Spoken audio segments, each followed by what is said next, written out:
email go bing. I think I've still got it open somewhere.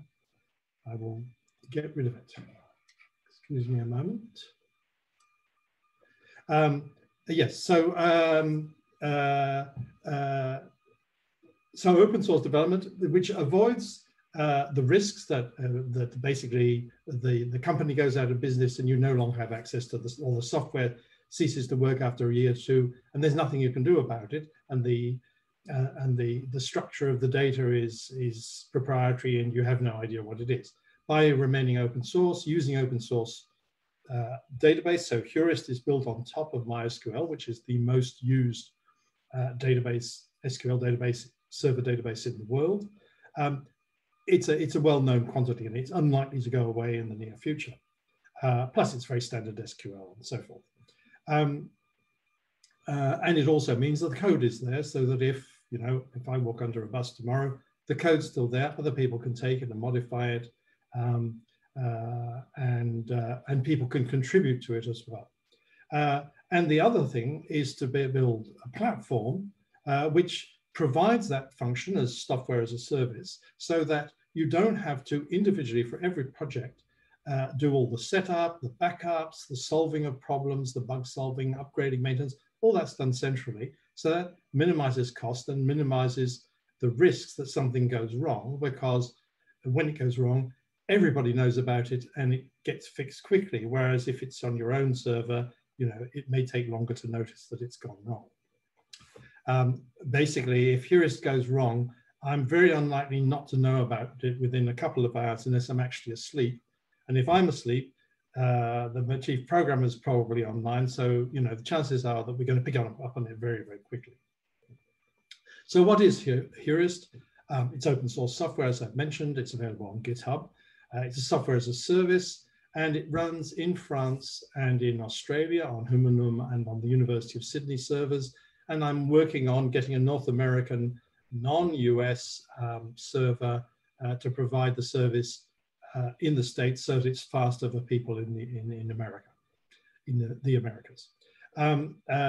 So it creates and manages relational databases, and I put sensu lato because they're really databases that are not relational in the sense of the classic JF COD model SQL databases. They're databases which are rich in relations between entities, because that's what we need in the humanities. It takes no installation, no programming, because it's running on a central server. You can also install it on your own server if you want, as the Nhrf have done. It's web browser access, it's multi-user, and you have work groups so that you can control who can look at what and who can modify what. It's been created through a process of adapting to a whole stream of different humanities research projects. So really it's a digital humanities project which has grown in parallel with lots and lots of other projects, and therefore has been informed and directed by these other projects and the needs of these projects. So when somebody comes to me with a question and says, I want to do such and such, and I will say, well, okay, let's do it in such a way that it becomes a new function which becomes useful to everybody, because it's the sort of thing that other people might want to do, and you just parameterize it for your particular requirements.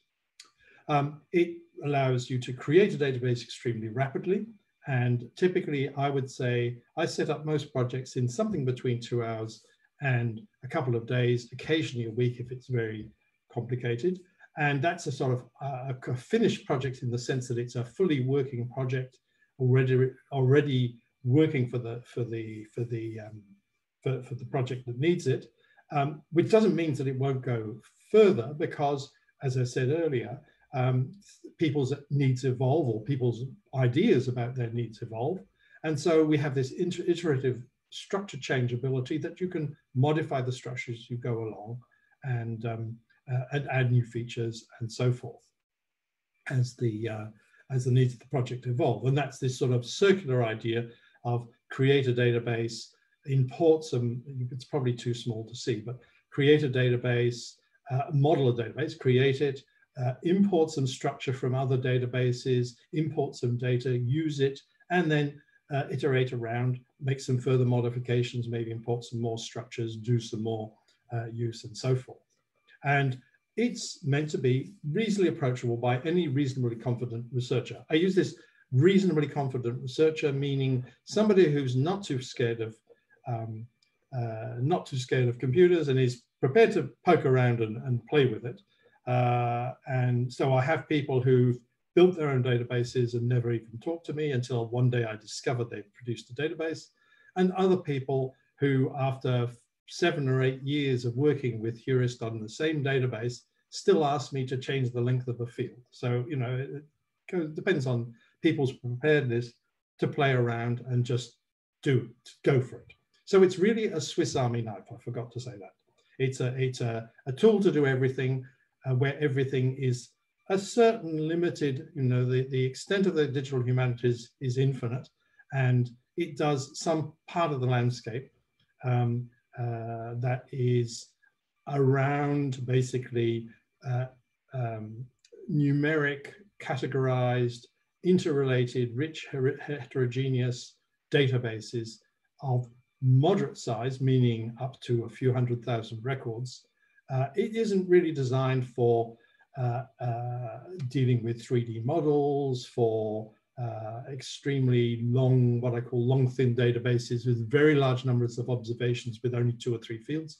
It's really got its area of application, which is the typical kind of historical databases. In fact, even though I'm an archaeologist, the majority of uses for Heurist are more historical. Antecedents, well, yes, I did a microcomputer database back in the 1980s called Nhrf for archaeology, which was a fairly simple flat file kind of database with flexible fields and drop downs and a variable length text, which was unusual at the time, and the ability to modify the structure as you went along and do some simple analysis. And that really, in a sense, is what Heurist is, except that, of course, now I don't do the programming, and it's you know, got many, many more features, and it's much more sophisticated. And in between, I worked on a project called the Electronic Cultural Atlas Initiative Clearinghouse, which was based in Berkeley, and we built a central collaborative metadata service on a server with interactive maps and online editing. And in fact, my principal programmer, who is doing Heurist now, version 6, worked on that ECI Clearinghouse project and has been working for me since 1998. So it's a long-term relationship. So onto Heurist. It grew up, in fact, in parallel with the Dictionary of Sydney. So we got a very large grant for the Dictionary of Sydney, and about 1/5 of the money was for the development of Heurist. So the Dictionary of Sydney, or Historical Encyclopedia of Sydney, was actually born digital in Heurist between 2006 and 2009. And it's a large amount of text linked to images, linked to maps, etc., etc., etc. And out of that came a lot of the functions of Heurist, such as the building of relationships, factoids, which actually I prefer to call eventoids, because factoids are by definition actually not true, and annotations. So there was a very rich annotation functionality, a lot of text. We used TEI to mark up the text and build the links and so on and so forth.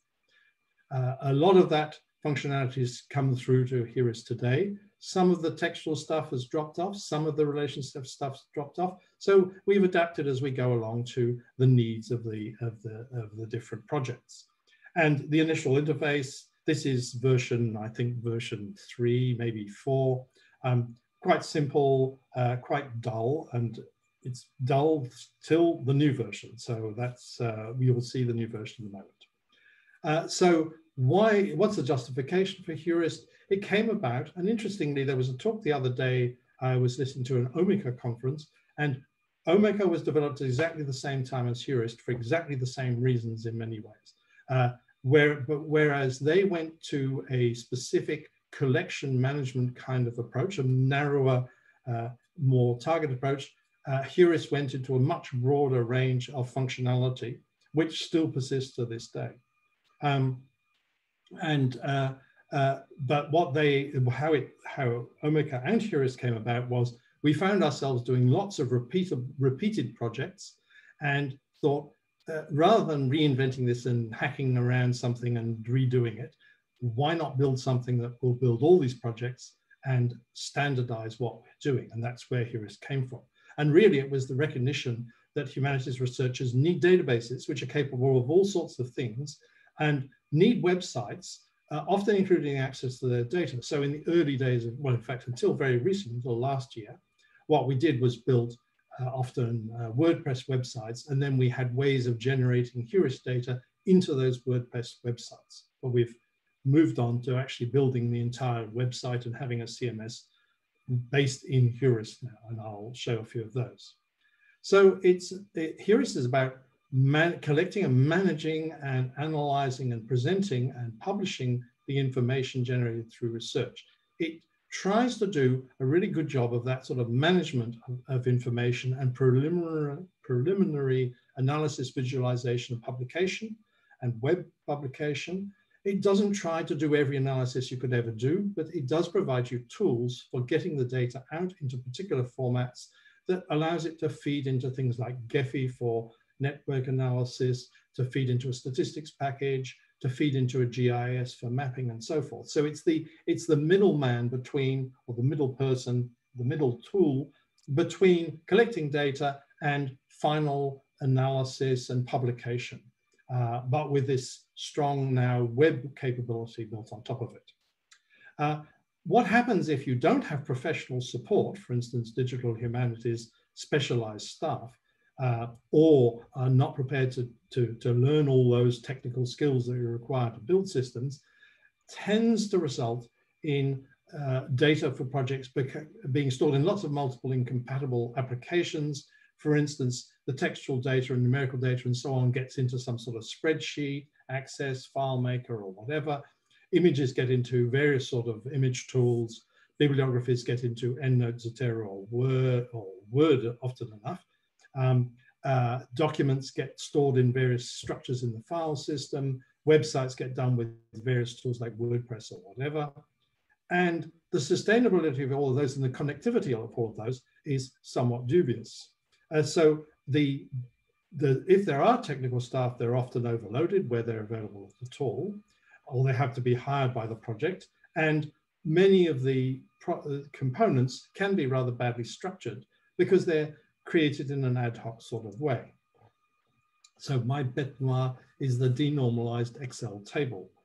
What do I mean by a denormalized Excel table or spreadsheet? This is a particularly good example, and I say good because it's actually good quality data, and in fact it started life as an SQL database, as a structured database, but it got flattened out to be given to the researcher so that they could take it to their next university. And I then had to basically re-normalize it, redivide it up into tables. And that's the structure that I ended up with. But in fact, this spreadsheet was what caused us to build a wizard for renormalizing or for normalizing spreadsheets that had been flattened out. And the problem with a denormalized or flattened out spreadsheet is people try to put everything they want to record into one single row. So this particular example has 10 different types of entities in every row of the spreadsheet, where there should be 10 separate linked tables, at the very least, of information representing different types of entity within this database.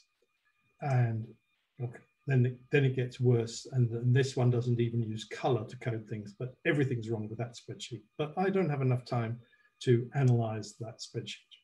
So the alternative, which a lot of projects will follow, is to develop a bespoke database, which I heard called haute couture databases yesterday, or a couple of days ago.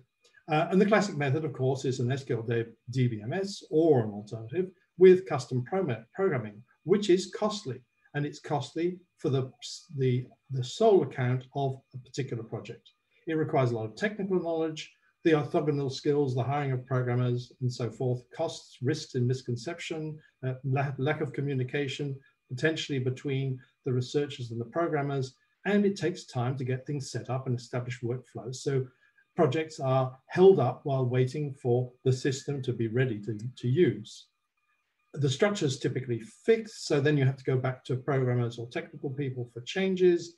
That takes time, depends on particular key individuals who may leave or not be available at the time you need it. And the need for a quick and not too expensive result encourages the sort of shortcuts, which are specific systems that work for that project but are not generalizable, therefore not shareable. Systems which are incomplete, so rather than writing all the data management functions you need, you just fiddle in the innards with SQL to fix things up that you need to fix up. And the questions of sustainability can be left till later, and that can create problems down the track.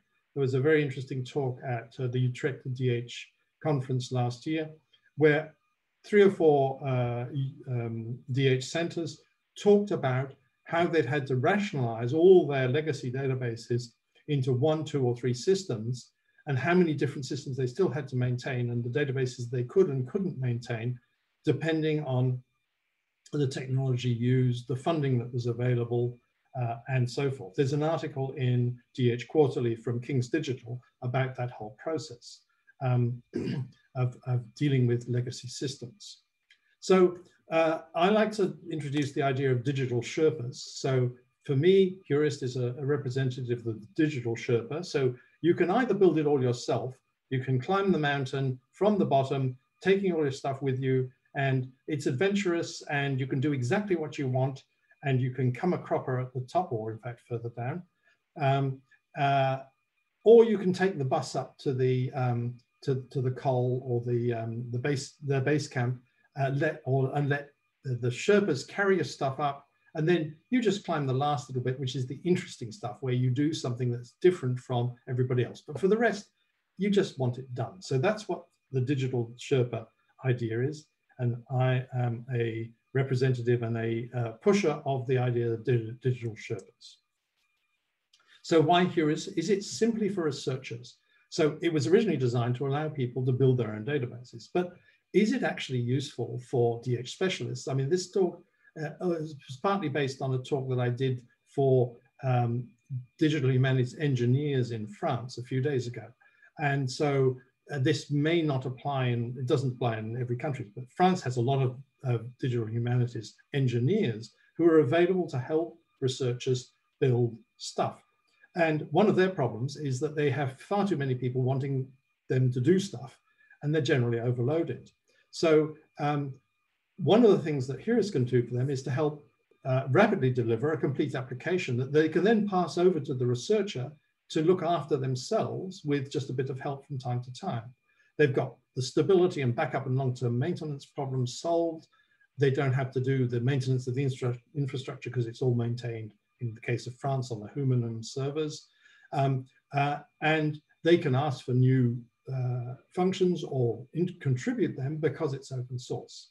For the users, the researchers, the students, it's non-technical, it's got domain-friendly sort of terminology. So it tends it structures things in terms of entities and connections between them rather than SQL join tables and foreign keys and normalization and things like that.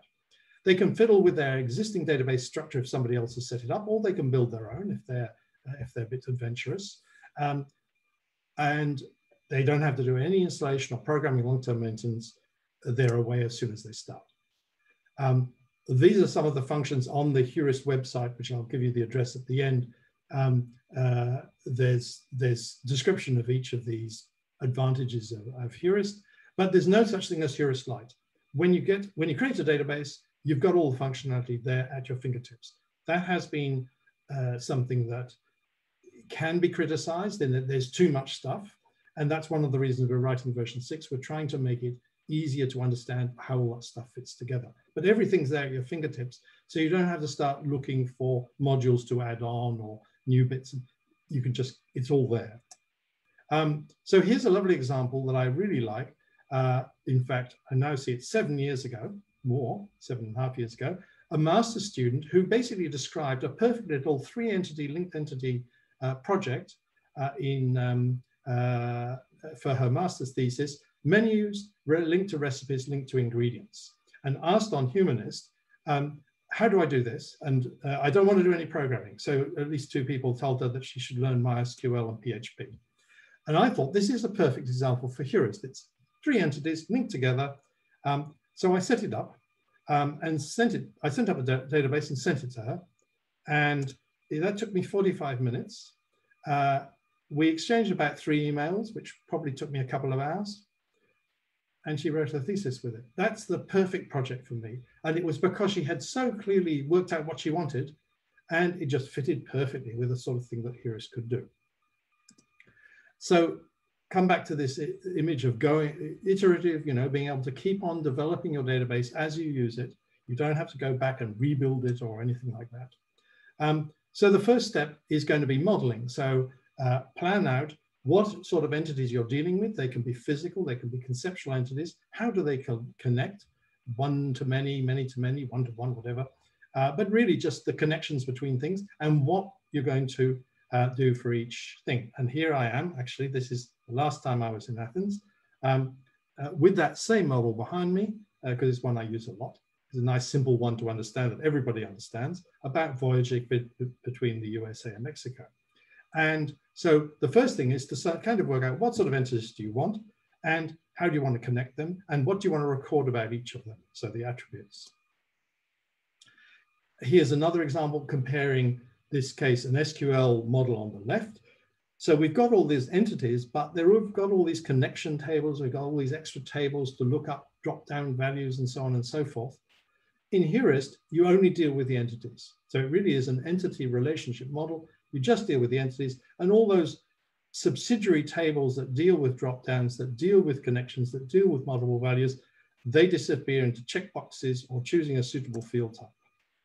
So I'm going to quickly run through some of the capabilities of Heurist, and I've called it out-of-the-box capabilities for 2 reasons. First of all, it's hopefully a bit of thinking out of the box, and secondly, it's what you get when you get it out of the box. There's a whole genre of unboxing technical goodies out on the internet, if you're interested, which I'm not. So first of all, creation of the database. 1 minute. You give it a name and you build it. Obviously, you first have to register with the system, which takes a couple of minutes. And you have a database which contains already about 20 types of entity, which are things which are used in almost every database. Person, organization, place, and so on and so forth. Life event is to illustrate how to do certain things. The relationships are something that's used fundamentally everywhere. There are things for building a CMS website, and there are things for dealing with maps, spatial data, because they have to be very tightly constrained. We don't at the moment include bibliographic types in the database. At one stage we did, then we took them out, but they can be imported very quickly from a template. So if you want to use bibliographic data, you can just pull them in, and they are then compatible with Zotero, and there's a synchronization model with Zotero, which I rather like. There's about 150 predefined fields. There's 40 odd vocabularies with thousands of terms. Things like, for instance, all the countries in the world, so you don't have to go and redefine your countries, the standard country codes. Semantic, FARF, BIBO, Dublin Core, the 2 types of Dublin Core, etc. There's about 8 of those standard vocabularies. But you're free to go and develop your own entities, your own fields, your own vocabularies, or reuse them or add to them. So this is the new interface, or the beginning of the new interface. It's not the whole of it, but it's the bit I want to look at here. So these are your record types. They're divided into different groups for different functions. This is what you get in a new database. You also get the fields. Again, they're divided into different groups for different types of functions, set of fields. And then there are vocabularies, and vocabularies contain terms, and the terms can have semantic description. They can have a label, a description, internal codes, external codes, various things, and an image in case you want to be able to show what it looks like. You can then go and borrow from templates. We have a few curated templates. They're not as good as I would like. It's one of the things we need to do a bit more work on, but we're beginning to build those up. And then also user databases. So if somebody has built a database which has structure similar to what you want, you can simply go and borrow that structure selectively. You don't have to take it all. You can take individual entity types and then modify them to your needs. And when you choose entity types, it pulls in all the connected entity types that it needs, all the fields, if it doesn't already have them, all the vocabularies and terms that it needs. So it's a very rapid way of building structure that can be very well organized because somebody's invested a lot of time in it. And it encourages good practice and standardization because it's the path of least resistance. Why would you build it all yourself laboriously if it's already there and all you have to do then is modify it to your particular needs? So if I click on the Here is Shakespeare's one, I get a whole set of definitions of different types of entity that might be relevant to recording plays. There are work groups, and work groups determine ownership of records and also determine who can see them. So you can choose from a number of, this has quite a lot of work groups, this database. You can choose which groups can view a particular record. And then it will also, when you're adding a record and making these choices, you only have to make these choices once. It remembers them till you change them. It will also give you a URL, which you can in fact drop into a website or just use as a bookmark in your browser, which will do exactly the same thing as making this choice in the interface. So you can set up a website with links, which will automatically add records. And that can be very useful if you want to do kind of crowdsourcing where you want to give people a simple website with a set of links and say, click on one of these and enter the data. It also generates the data entry forms, and data entry forms look boring because they are just basically one field above the other with some, you can have headings and you can have tabs and so on, but you cannot lay out in Heurist. You can't lay it out to look like a paper form. And that's absolutely intentional for a couple of reasons. First of all, it's technically a lot of work to make that work.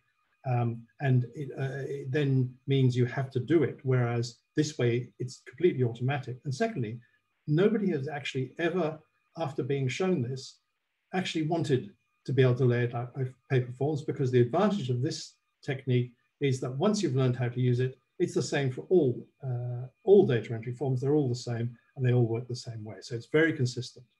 And you can edit in situ, you can modify while you're entering data. You can say, okay, well, I don't like that field. I want it longer. I want it shorter. I want to add new terms to it. I want to move it up and down. I want to put in new headings and so on. And all those changes happen live.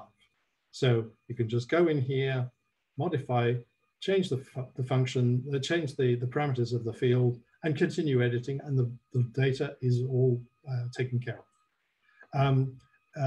Then we have a system for looking for external lookups. That requires a little bit of programming and setup, but you can then set it up to look for particular gazetteers, thesauri, reference lists, and stuff like that.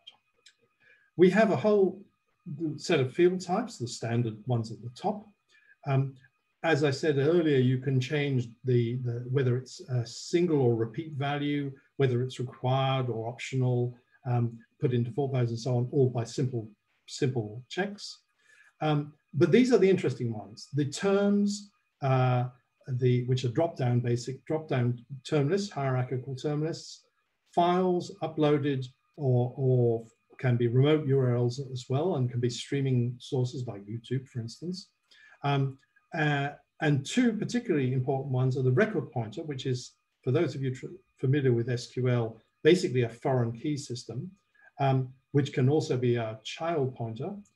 Come back to that, and the relationship marker, which is a way of embedding relationships directly within the data entry form.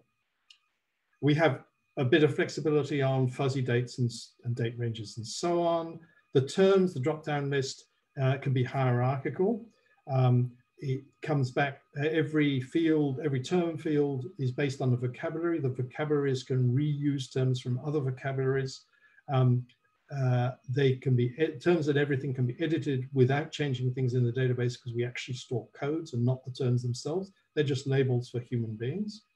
And the vocabularies can be hierarchical, and you can search on different levels of the hierarchy.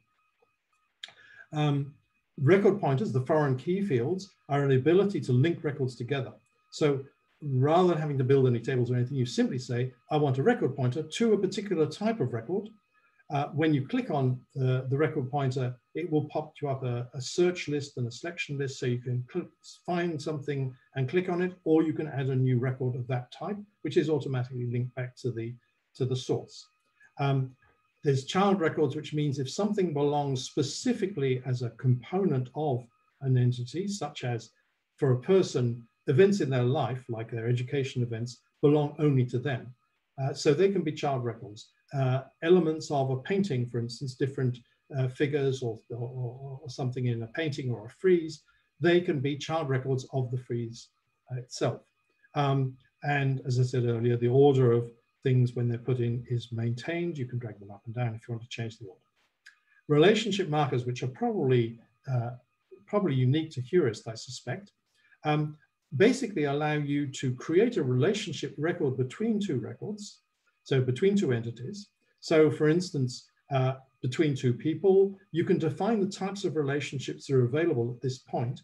You can define the type of target entity, which could be person, but it could, for instance, be person and organization in the case of authorship. And you can then also see in another record.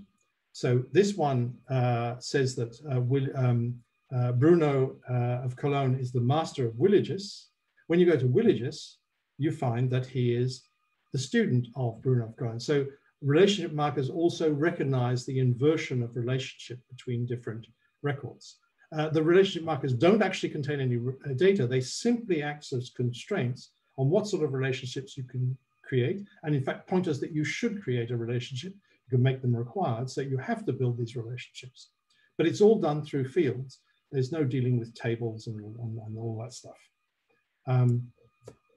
We have a system called constructed titles, which is kind of like a bibliographic reference for each record. So what it does is take fields within the record and uses them to construct a string, which can then be displayed as a convenient way of understanding what it is that you're looking at when you do a search and get some results. And you build the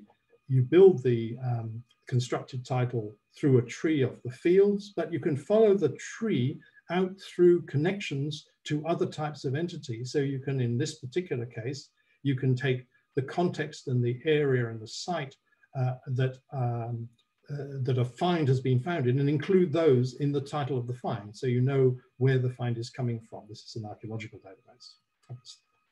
We've got a geographical field, which will handle all the usual types of geographic data, and you can digitize directly within your data. We've got this normalizing CSV import wizard, which took us 6 months to write.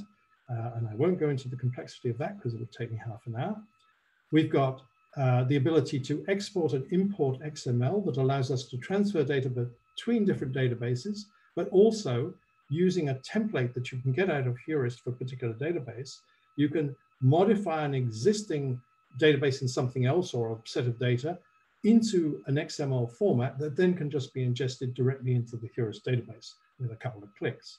And in fact, you can import any Heurist database generated XML file into any other Heurist database, even if it doesn't have the right structure, because it will go off and update its structure to handle the incoming data, provided the source database has been registered with our central index.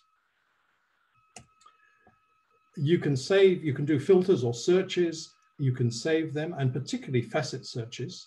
I think facet searches are, particularly when dealing with more public access, but also just for research access. Facet searches, you're probably all familiar with going shopping and finding that you can choose, you know, you're looking for a big monitor, so you click on a 24-inch monitor here, and which isn't that big anymore, and you see that there are 2 of them. So you know what you're going to get, and you know where to navigate to find things. This works really well for a lot of humanities databases. And facet searches are traditionally quite hard to build and require programming and so on. With Heurist, you've got a wizard that you just basically answer a series of questions. You, again, select things out of the tree of fields, including the tree of fields of things that are connected to the things you're looking at and things that are connected to those. You get a preview where you can fiddle with how they're going to be represented, and you see the preview on the right, and you fiddle with the fields, move them up and down and so on the left. And then you can save that as a save filter, which you can then reuse in a website and and publication and so forth, or just for your actual querying the database and reusing it. Now, I know I'm running a little over time, but since I started early, I'm assuming I can have an extra 10 minutes. And if I can't, I'll just keep talking. I cannot be physically removed from the stage. Well, I can actually, I can be virtually removed from the stage. Because I want to get to a few examples just to show you the sort of things you can do. On top of the facet filters are very easy to build, and there's also ordinary filters as well. You've got expansion rules, which means that once you've selected something, or some set of things, you can then apply a set of rules which follow the connections to other types of entities and pull in the other entities that are connected following those rules. And then you can eliminate the things you started with and only look at the things that are pulled in, or you can have everything. So these can be very useful ways of, again, you build it through a little query, so a little wizard, so it's easy to build. So with this, I've selected the site and it's gone off. It's gone from the sites and it's gone to all the areas. It's gone from the areas to the context. It's gone from the context to the finds and given me the list of finds that are in that site without my having to query, well, to build any queries really. We have mapping. It's, you know, fairly reasonable sort of web mapping. It's a thing we want to improve further. It has timelines built into the map. You can have multiple layers. You can control the layers, all of that. It's not a GIS. It's a mapping system to give you some publication, web publication capability to have interactive maps, to explore the data and look at maps. If you want to do something fancier for a publication, you're probably going to export it into GIS and manipulate the data in the GIS. Similarly, we have network graphs. They're very primitive. That's something we definitely plan to do something about next year. But there's a button, you just click on the button and you immediately get a Gephi file, a GEFX file, that you can put into Gephi and do with the subset that you were working on, that you got this visualization from, you can put into Gephi and do all the analysis and rendering that you want in Gephi. I think, why reinvent Gephi? Why reinvent a GIS? We're about preliminary visualization and querying and studying the database, and then rely on the specialized tools for more specialized functions. I'll skip over that. We've got a simple cross-tabulation function, so you can get counts and percentages and so forth. We can export in a whole lot of different formats, including columnar, XML, and so forth. And we can create an archive package, which will allow you to transfer data between servers, but also be an archivable, complete record of the database in a format that it's well documented and will be usable in 50 or 100 years, or loaded into the holocube in 1/10 of a second, you know, sometime in the future if needed. Finally, I hope it's finally, before I get on to some examples, we can build online websites. Basically, you just say, create website, and it builds a website which is stored entirely within the Heurist database, which means that if the database is running or if it's backed up, you've got your website backed up as well. And it can, when you do it, you'll get this sort of blue, the website that's behind with your controls down the left. And you can modify it a bit and you end up with a website like the one on the right that we just did this week, actually. You can integrate media. So any image that's in the database can be placed into the web pages, which are WYSIWYG edited. And also a lot of the widgets that make up the Heurist interface, like the maps and the facet queries and so on, can be integrated with the insert widget into the website. So you've got all of that functionality just built in that's really part of Heurist that you can put into your website without having to separately upload the images you want to the web. You just use the ones that are in the database, or you upload them and they go into the database. So some examples. Skip over that.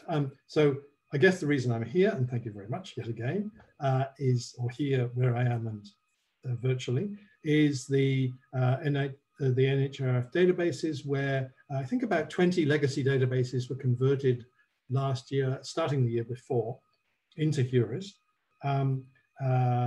And I see that there are now more like 40 databases on the server. This is the neatest set of databases I have ever seen on a server. Most ones accumulate all sorts of test databases. This is a nice, clean set. I admire it. And I noticed that Heurist popped up this in Sophia's presentation. I was very pleased to see. I really like it when I see Heurist databases that I've had nothing to do with. You know, so many I've spent so much time on, but suddenly things pop out of the woodwork and I think, I'm glad to see it being used, because that's what it's there for. It's there to be used. This is Helen's project, Mapping Iron Lives, which I came a couple of times to Athens to give workshops and work a little with her. But you know, this is all her own work. I mean, I did the workshops, but I've had very little to do with, in fact, with any of the databases, Nhrf databases or things. People have done them themselves, and that's really something I really like. That's another older version of Heurist, but all old versions are forward and backwards compatible. You can just move to the new version, the database keeps working. It's been used on some literary things to do with, I was going to blank what they're called. Anyway, but marginal notes on medieval text making reference back to Homer. We use it ourselves for some administrative stuff, like the contacts database. As one of my programmers once put it, more than once, many times put it, we have to eat our own dog food.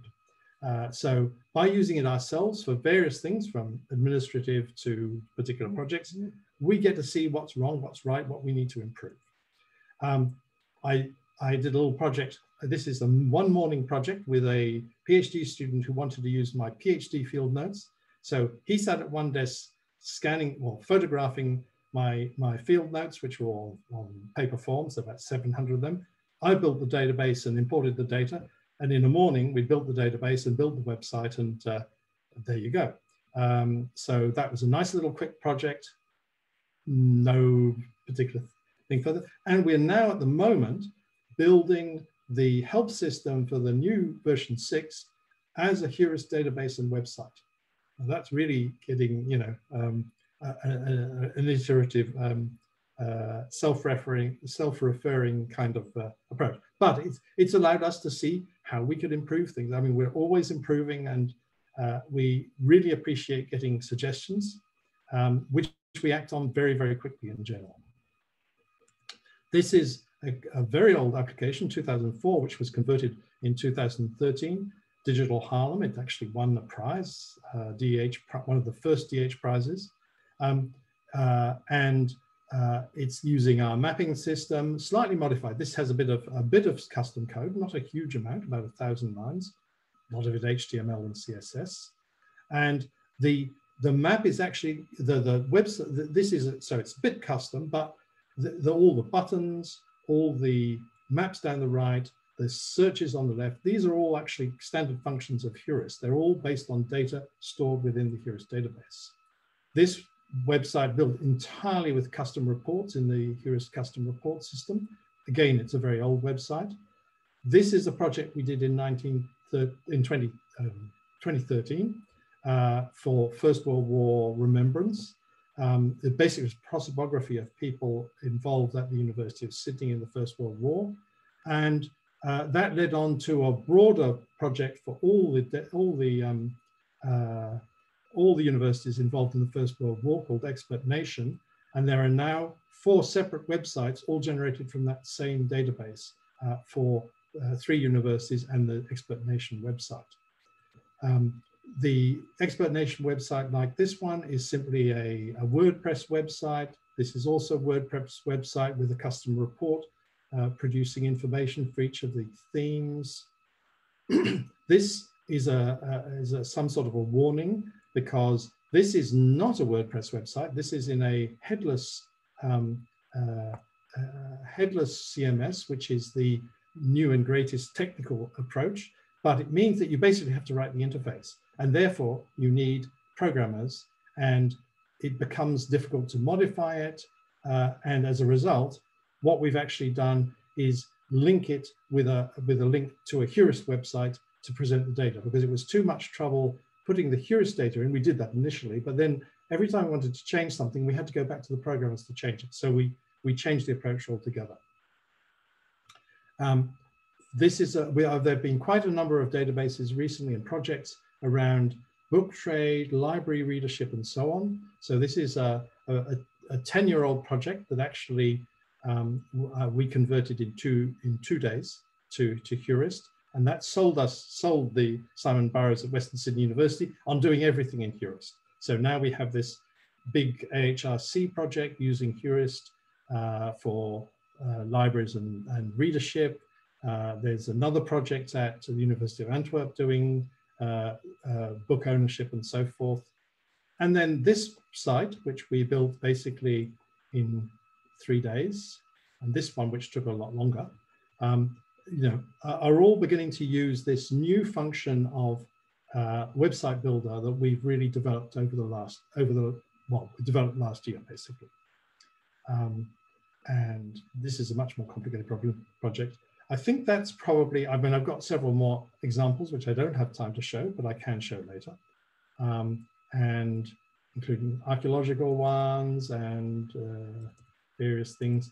Just a final point, the economic model, how do we keep this thing running? Basically, people who have money support us with money from their grants or put in money in their grants in order to support us. And as a result, we can support the poor at no cost. And that's the way we've run it pretty much since the beginning. And the technical stuff. So here are the addresses. And thank you so much for listening to me. And I'm sorry I did the thing one should never do and run over time, but I thought I had extra time because we started early. And I always have too much. Thank you very much, Dr. Johnson. Really thank you for this enlightening presentation about this tool that it's really helpful for all of us. Although I'm sure that we don't realize the potentialities that it has. We need extra training to understand the whole potentiality of this tool. So we already have one question. And it's from Yorgos Chiotis. A somewhat technical question for Dr. Johnson. Given Heurist's rather remarkable ability for structural fluidity, as well as the whole linked data model employed, how come it is based on regular SQL and not on SPARQL or similar semantic query languages? Thank you. That's a very easy question to answer. Actually, if you look at most systems that do use Sparkle and so on, many of them you will find probably sitting behind it, there's SQL. You'll find that all the big social media systems are actually running on SQL servers. I mean, SQL servers are a very old, well-established, solid, well understood system that are still the primary database for most things. That's the first part of the answer. The second part of the answer is we started this in 2000 and, well, actually it goes back to early 2000, so nearly 20 years ago. And we've been doing server databases running in scripting languages since the mid-90s. So we obviously started using what we were used to. And by the time you've built all this sort of infrastructure on top of it, to re-engineer it into a completely new system would first of all break everything we'd already done. And secondly, would be hugely expensive. And in fact, you know, we always have far more to do than we have time to do. You know, there are many, I have a huge list of things I would absolutely love to do to improve Heurist. And I can't do them all. Unless somebody gives me enough money to hire 3 or 4 programmers, I'm never going to do it all. So really things sort of shuffle to the top according to need and request. So when people ask for something, that gets shuffled to the top and that gets done.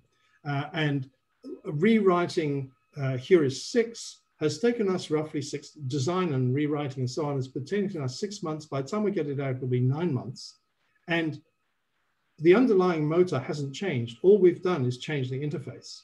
But the interface, of course, is a very large part of Heurist. The underlying motor, you know, we wrote that 10 years ago and it hasn't changed a great deal. what's changed is the interface with each version. So, you know, a rewrite of the interface is already 9 months. If we were to rewrite the underlying functionality, which works perfectly fine, why would we, first of all, why would we rewrite it? And secondly, we'd need enormous resources, and I'd rather put those resources into new functionality than into rewriting something which ain't broke. You know, if it ain't broke, don't fix it. It ain't broke, so why would I fix it? So I hope that sort of, you know, basically we wrote something, it works, we stick with it.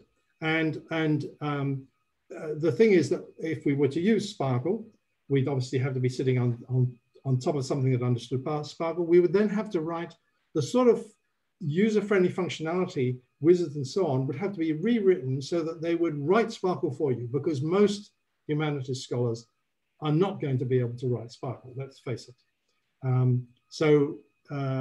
It's sort of like, yeah, basically it's like saying, well, you've got jet planes, but you could get there faster if you had a rocket plane. Why don't you make them all rocket planes? Well, yeah, no, the jet planes work pretty well for most purposes. Thank you. Do you have more questions? Okay.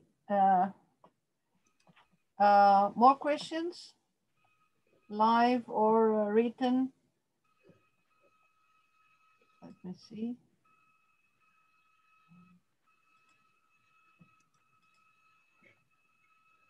Any other question?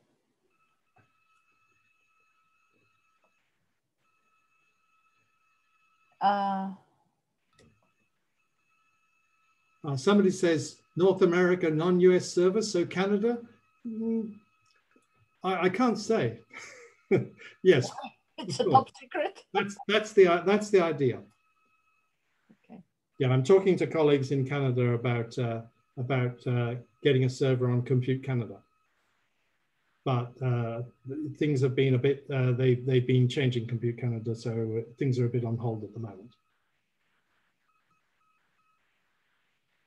And it's only really, I mean, people in the US can use Australia, and it works pretty well, but certainly you get better performance by operating within the same continent. There are a lot of hops between Europe and Australia, about 13 when I last looked, and there are probably less to the US, but having a relatively local server does improve performance considerably. So if there are no more questions, then we have to thank you, and we would like to see you again in the near future in Greece, and we hope that things will go well and you go back, you have a safe trip back home. And many thanks for joining us from distance to everybody. And tomorrow morning we start 10 o'clock with a second session.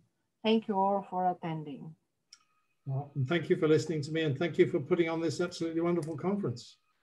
And yes, I hope that I will get to Athens soon, because I would like to actually follow up more with all your projects and see where Heurist can help you.